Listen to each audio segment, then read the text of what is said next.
Olá, sou o Leandro, estudante de psicanálise, segundo ano de faculdade, e agora a nossa aula é psicopatologia. Na verdade, é a segunda aula, já teve a primeira, só que como as aulas estão ficando muito extensas, então vou fazer em duas partes sempre, que na verdade não é uma aula, mas são meus estudos, só que eu aproveito e acabo divulgando também para poder ter uma troca de conhecimento, enfim.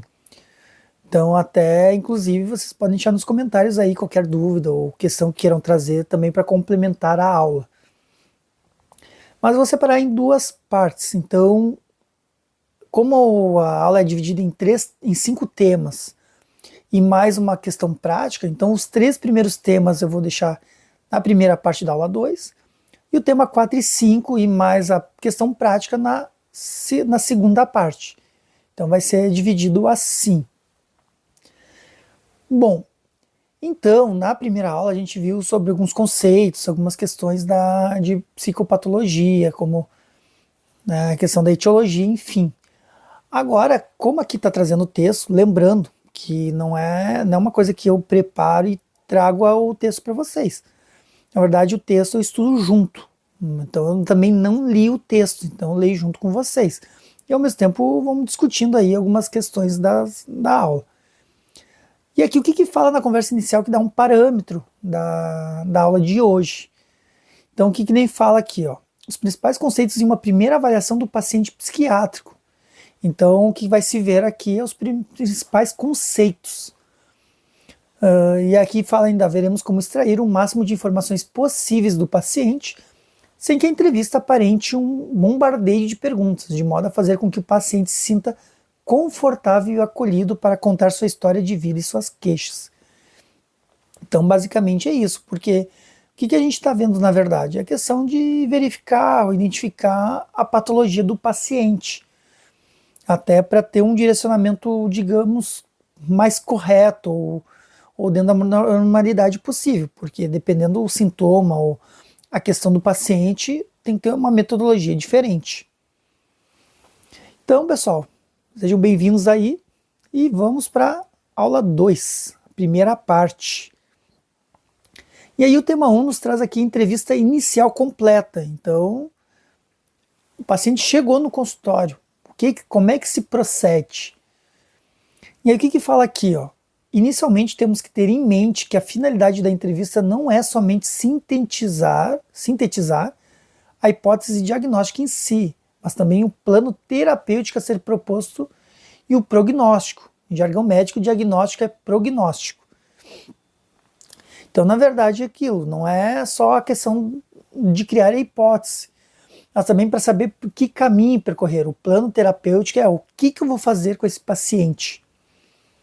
Então, essa é a questão. E aí fala aqui que um olhar mais apurado pode descobrir uma infinidade de dados em referências ou observações. Então é aquela questão, quando está se entrevistando o paciente, tem que ter um olhar diferenciado, se ater nos mínimos detalhes. Então a incapacidade de descrever de forma adequada aquilo que foi observado e colhido depois de uma investigação ativa leva, inevitavelmente, à sua perda ou à diminuição do seu interesse. Especialidades médicas dispõem de uma infinidade de exames e outros recursos que podem suprir as deficiências de uma anamnese mal conduzida, embora não sejam recomendadas, pois, como diz a máxima da medicina, a qual cabe bem a outras áreas de saúde, a clínica é soberana. Então ainda tem que ter essa questão desse cuidado. Né? Então, e aí o que fala aqui? Ó, o psiquiatra e o psicólogo, ao contrário, dispõem quase que somente da sua habilidade de entrevistar e observar. Então, em resumo, o que está dizendo? Que a questão do psiquiatra, o psicólogo ou o psicanalista, digamos que tem menos condições ou se torna mais difícil identificar alguma patologia do que um médico, por exemplo. Por quê? Porque o médico ele dispõe de recursos, como aqui diz. Realmente, tô com uma dor de cabeça. Bom, vamos fazer o exame, tomografia, enfim. Então ele tem recursos para isso, para poder, digamos, tu tem isso. Agora, na questão do psiquiatra e psicólogo, realmente vai muito da observação. Claro que alguns dados do exame físico e alguns exames complementares fazem parte do arsenal da psiquiatria, ao passo que testes objetivos e subjetivos fazem parte da psicologia. Claro, tem a sua maneira de testar, digamos assim. Em vez de fazer exames, tem um exame de testes. Tanto a psicologia pode fazer como a psiquiatria. Só que olha só, entretanto, alterações encontradas em exames como eletroencefalograma, exames de imagem laboratoriais costumam ser solicitados para excluir causas orgânicas, tumores, doenças endocrinológicas, epilepsias, etc. Claro, né, pessoal? Por que acontece? Nem toda doença é psíquica, porque tem sintomas que às vezes é questão psíquica, às vezes um estresse, alguma coisa assim, ou até um grau mais elevado, que às vezes acaba gerando uma dor, um desconforto, ou uma lesão, enfim. Então tem coisas que vêm de ordem psíquica, mas para ter certeza sempre é bom descartar. E nada como melhor fazer um exame. Então essa é a ideia. E não para confirmar o diagnóstico psiquiátrico, só para eliminar a hipótese de ter alguma coisa orgânica, física. Já os testes neuropsicológicos auxiliam a determinar condições neuropsiquiátricas, de personalidade, etc., desde que bem indicados. Então, está falando da questão dos exames para descartar a causa orgânica, ou se caso, identificar se é uma causa orgânica, e tem os testes neuropsicológicos. Neuro vem de cérebro, cabeça, neurônio. Bom, a entrevista propriamente dita se inicia apenas quando nos identificamos e fazemos a identificação do paciente. Né? A gente tem que expor o que a gente é. Ah, sou terapeuta, sou psicanalista, blá. E tu, me fala um pouco de ti, né? Por que veio? Qual é a demanda? Então tem isso. E aqui fala, ó, sua observação, porém, inicia-se muito antes disso. Então não é só começar a observar quando começa a falar com o paciente, ó. Tem bem antes, ó. Já podemos inferir alguns aspectos em relação ao paciente desde o momento em que ele nos contata para agendar uma avaliação inicial. Quem faz o contato, como ele se organiza para atender o horário proposto, se é pontual e como se comporta caminhando em nossa direção. Portanto, a anamnese, exame do estado mental que será apresentado na próxima aula, já terá iniciado. E os dados relevantes dessa observação deverão ser anotados no seu prontuário, durante ou ao final da sessão. Apesar que eu já vi textos que recomendo sempre no final da sessão, para não parecer um interrogatório para o paciente. Então já vi muitas leituras nesse sentido. Mas também não que não possa anotar durante também, mas já vi leituras, pelo menos na área de psicanálise, que o bom é no final para não coagir o paciente. Comumente, os pacientes que procuram um consultório de psiquiatria e de psicologia tendem a estar passando por uma situação de vulnerabilidade e perda de sua autoconfiança.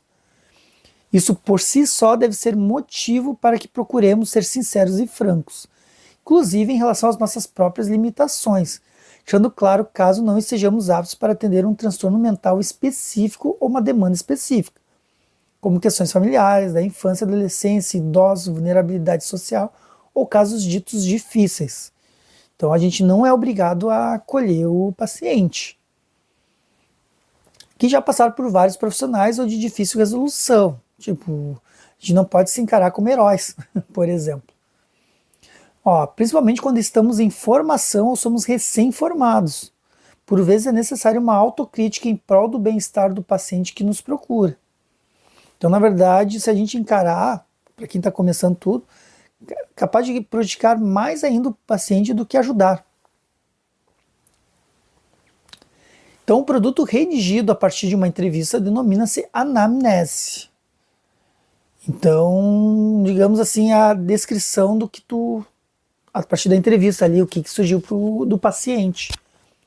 A anamnese em saúde mental tem muitas peculiaridades se comparada às outras especialidades médicas e outras profissões de áreas da saúde. Os dados de identificação de um paciente funcionam como uma espécie de moldura em relação a tudo que vai ser investigado e já nos fornecem diversos indícios em relação aos caminhos que a entrevista poderá seguir.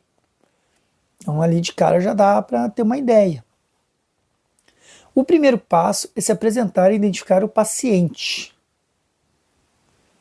Então esse aqui, ó. Primeiro tem que dizer, ó, quem eu sou. Frequentemente ele não sabe como chegou até você e nem o que pretendemos fazer com ele. Então ele já chega na expectativa, o que será que vai acontecer? Às vezes por indicação, às vezes acha na internet, enfim. Ops, aqui deu. Quando nos identificamos de maneira clara, eliminamos boa parte deste desconforto, principalmente se for um atendimento dito involuntário, que ocorre mais frequentemente com crianças, adolescentes, pacientes psicóticos ou intoxicados, pacientes com comportamento suicida e idosos com suspeita de demência. Claro, vocês viram aqui que são questões bem mais tensas, questão de saúde. Ou em ambientes menos acolhedores, como pronto-socorros, enfermarias de hospital clínico e enfermarias de hospitais psiquiátricos. Então, que aí é um atendimento dito involuntário, tipo, o paciente não está ali porque quer. Porque quando quer é mais fácil. Porque ele já está disposto a alguma mudança, ou pelo menos ele está esperando um milagre do terapeuta. Agora, nesses casos aqui, não. Às vezes são encaminhados pelo médico, ou enfim. Ó, e existe ainda uma série de relações que pode ser estabelecida entre os dados da identificação e um risco aumentado para certas condições psiquiátricas. Então, tem uma série de relações que pode ser estabelecida entre os dados de identificação e o risco aumentado para essas condições. Ó. Vamos ver, ó, idade. Há faixas etárias com maior risco para certas condições. Olha só. O início da esquizofrenia e do transtorno bipolar, por exemplo, tipicamente se dá entre a adolescência e o começo da vida adulta, enquanto as demências ocorrem nas idades avançadas. Olha, isso eu não sabia. Então, praticamente entre a adolescência e o começo da vida adulta. Quer dizer que criança, em tese, não tem como perceber, pelo menos na sua maioria. Transtornos do neurodesenvolvimento, como deficiência intelectual, transtorno do espectro autista, transtorno do déficit de atenção e hiperatividade, invariavelmente apresentam sintomas na infância. Então, tu vê, né? Deficiência intelectual, transtorno do espectro autista, transtorno do déficit de atenção e hiperatividade, invariavelmente apresentam sintomas na infância. Então, tem a ver a questão da idade também. Por exemplo, vai ser muito difícil, talvez, pegar uma criança esquizofrênica. Ó, tem a ver com a profissão. Ó. É menos prevalente a ocorrência de transtornos mentais, especificamente causados por uma certa atividade profissional ou contato frequente com determinadas substâncias, como intoxicações por metais pesados em pintores, artistas de paredes, de substâncias químicas em frentistas de postos de gasolina, ou por alguns pesticidas em indivíduos que trabalham em plantações de tabaco, que são associados à depressão e risco aumentado para suicídio. E aqui vale uma curiosidade, olha só.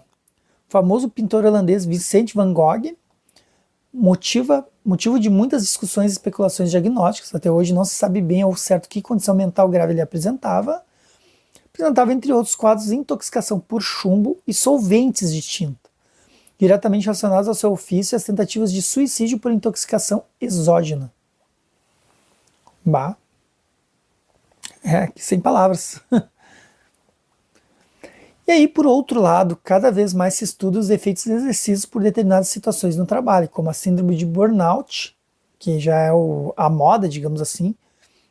E até assim, não vou dizer que é moda, porque realmente a exigência de trabalho, a carga de trabalho que exige mais do mental do que físico. Porque o que acontece, pessoal? Os mais antigos, por exemplo, assim, não que não tenha hoje, enfim, mas que surgiram novos mercados de trabalho, mas antigamente era muito a questão do papel, falando em termos de escritório, tudo, era muita digitação. Então a questão era mais física, tanto é que muitas pessoas desenvolveram a tendinite, de tanto digitar na máquina de escrever, ou computador. O computador já vem mais tarde, mas mais na máquina de escrever ou outras questões assim. Então tinha esse lado. A carga de trabalho era sempre mais física do que mental. Hoje em dia, com a questão da tecnologia, redes sociais, internet, enfim, então já tem uma exigência muito mais intelectual, ou muito mais de atenção, de ficar ali respondendo, dando atenção para os outros, resolvendo problemas. Então, essa questão está bem mais forte no caso do burnout. E olha só, a qual foi oficializada recentemente pela Organização Mundial de Saúde como uma síndrome crônica, como um fenômeno ligado ao trabalho. A OMS incluiu a síndrome de burnout na CID-11, que deve entrar em vigor em 1º de janeiro de 2022. Texto antigo aqui. Até fica uma questão para pesquisar. Vamos ver aqui. Pesquisando aqui, a síndrome de burnout, como aqui fala que deve entrar em vigor em 1º de janeiro de 2022. Ela entrou em vigor já, mas em 1º de janeiro de 2025. Então demorou ainda nesse intervalo de tempo a síndrome de burnout. Então ela entrou no CID-11 no Brasil aqui em 2025, 1º de janeiro. Então já fica de atualização de informações aqui.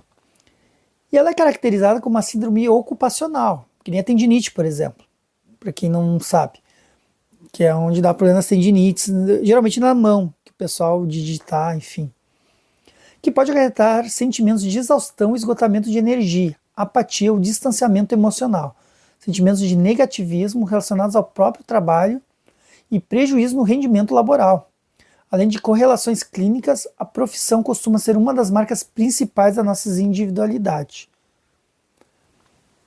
Aí tem aqui, escolaridade, do ponto de vista semiológico, costumamos utilizar o desempenho escolar de uma pessoa como fator importante na avaliação do seu desenvolvimento intelectual na infância, adolescência e escolha de profissão. Esse dado é com muita frequência importante e diferencial em diversos quadros. Então, primeiro a gente viu a questão... Primeiro, deixa eu ver aqui. Não, a gente viu... Não, antes a profissão, idade. Tem a questão da idade, profissão e agora escolaridade. E esse dado é com muita frequência importante e diferencial em diversos quadros, como em transtornos específicos de aprendizagem, deficiência intelectual, transtorno de déficit de atenção, e hiperatividade. Além disso, pacientes com baixa escolaridade têm maior propensão a transtornos mentais comuns. Então, na verdade, a questão da escolaridade conta muito nesse sentido, de alguns sintomas, porque também tem as outras habilidades, enfim, nem sempre só ter dificuldade é um problema. Então, aqui é estado civil.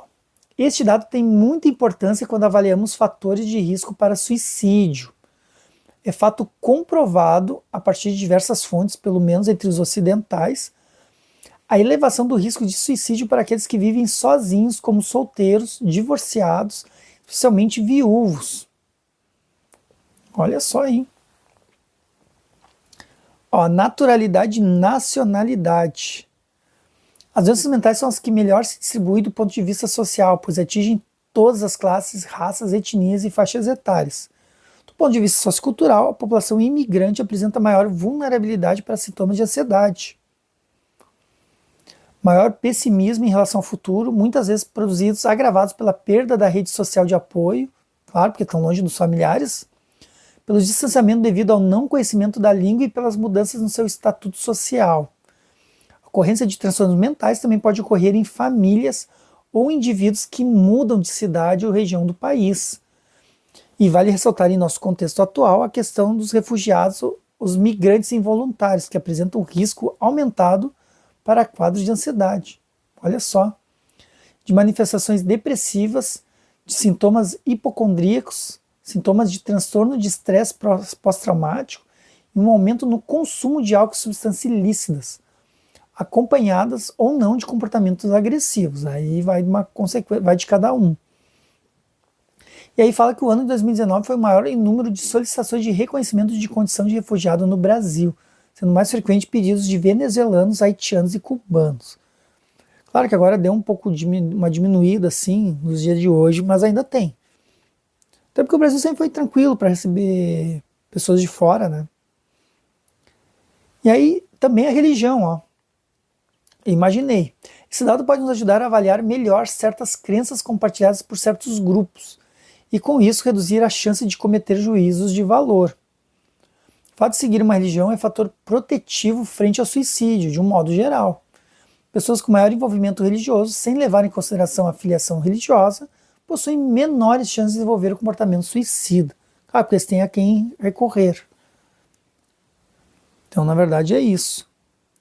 Por outro lado, alguns fenômenos psicóticos podem ser difíceis de serem diferenciados em primeiro momento de rituais religiosos ou crenças. Estudos realizados no Brasil mostram que pacientes internados por transtornos psiquiátricos pertencentes a grupos evangélicos têm uma maior frequência de diagnóstico de psicoses. Boa. Que loucura, hein? E pertencer a religiões minoritárias, como igrejas evangélicas, pentecostais e espiritismo kardecista.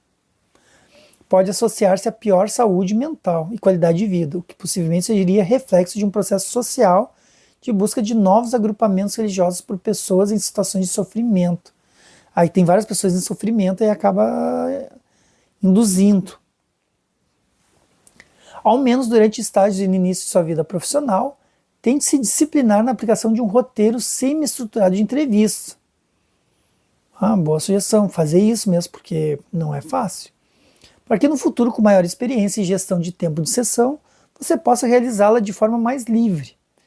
Vemos com bastante frequência profissionais valerem-se do expediente de pedir ao paciente que fale sobre a sua infância ou sobre seus problemas. Porém, sem ter treinamento para saber como direcionar essas perguntas abertas, muitas vezes a investigação se perde. É claro que muito provavelmente nos primeiros minutos de contato com o paciente, ele irá manifestar o que trouxe até ali. Porém, devido a vários fatores, apenas isso não será suficiente. Daqui a pouco, porque briga muito no serviço, mas não sabe por quê. Existem certas linhas de investigação para cada um dos transtornos psiquiátricos. Assim, quando algum dado colhido faz surgir uma suspeita qualquer, o entrevistador deverá seguir aquela pista até o seu esgotamento, ou seja, até sua confirmação ou afastamento. É como se fosse o trabalho de um garimpeiro, que a partir do encontro de algumas pepitas, procura pelo veio que levará a mina do mineral em vista. E há que se ter paciência até que seu objetivo seja concluído. Muitas vezes esse processo pode se prolongar por quase toda uma entrevista, ou mesmo por várias sessões, a depender da colaboração do paciente. Porque muitos pacientes não abrem o jogo. Então aí terminamos o nosso tema 1. Então iremos para o tema 2, que é as 4 tarefas da entrevista psiquiátrica. E aí fala estabelecer uma aliança terapêutica. O que seria essa aliança terapêutica? Vamos ver aqui. Que a gente vai ver as 4 tarefas da entrevista psiquiátrica. Quais são as 4 tarefas? Então, de acordo com a revisão de Carlatti, 2007, sobre o assunto, até 50% dos pacientes abandonam o tratamento antes da 4ª sessão. Nossa! Podemos pensar em vários motivos para que isso aconteça. Alguns podem não ter formado boa aliança com seus terapeutas, outros não estavam interessados em se tratar e ainda podem ter reduzido o estresse que os levou a buscar o atendimento, somente com os atendimentos iniciais, claro, porque já teve a descarga emocional. Só que o ato de entrevistar e se mostrar interessado pela história do paciente auxilia e muito, está entre parênteses aqui, destacando bem, na formação do vínculo terapêutico. Então, escutar uma pessoa com total atenção é uma disciplina muito difícil de atingir, a qual exige concentração intensa em tudo que ela está tentando dizer verbalmente ou não.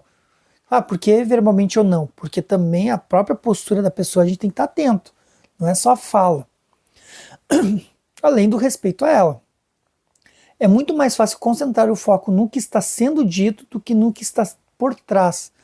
Por exemplo, se o paciente comenta, nos últimos meses parece que meu médico tem precisado aumentar a dose da medicação, o profissional pode responder, sim, talvez o senhor responda a doses maiores mesmo. Ou pode perguntar, isso te preocupa? Muito provável, ou muito provavelmente a última pergunta fará o paciente desenrolar o motivo pelo qual abordou esse assunto. Claro, em vez de estar concordando com o paciente, assim, não, realmente, coisa e tal. Na verdade, dá para fazer uma pergunta aberta, tá? Mas isso te preocupa? Mas o que tu pensa sobre isso que o médico te falou? Ou aumentar a dose? O que tu pensa sobre isso?